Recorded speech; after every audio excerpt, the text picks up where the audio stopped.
Magandang hapon! Kumusta po?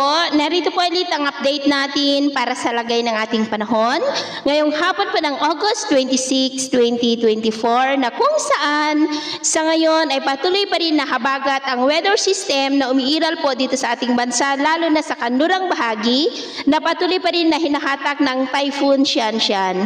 Ang habagat ay buong linggo na patuloy na magpapaulan lalo na po dyan sa kanlurang bahagi ng ating bansa. Sa atin naman pong mga kababayan na nasa Japan, lalo na sa southern part, iba yung paghahanda at pag-iingat lamang po dahil halos buong linggo rin nababaybay ng bagyo ang southern part po ng Japan. At sa ating long range forecast ay consistent pa rin na walang bagyo na namamataan na tatawid po dito sa ating kalupaan for the next 5 to 7 days na posibleng magtagal pa yan hanggang sa susunod na 2 linggo pero hindi pa din inaalis ang posibilidad na may mabuo na sama ng panahon sa silangan o northeastern part ng ating bansa sa susunod po ng mga araw.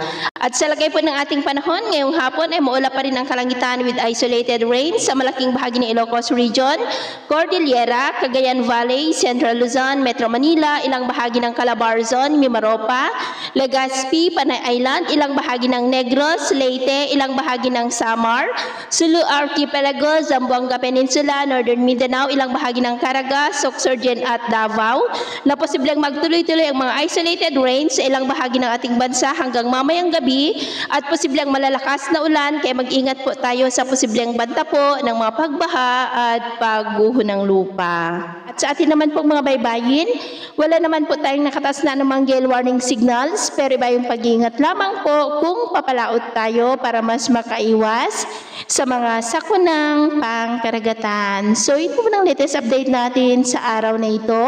At ako po muli si James na nagsasabing sa kahit anong pagsubok po na darating sa ating buhay, huwag na huwag po tayong mawawalan ng pag-asa. Thank you and God bless!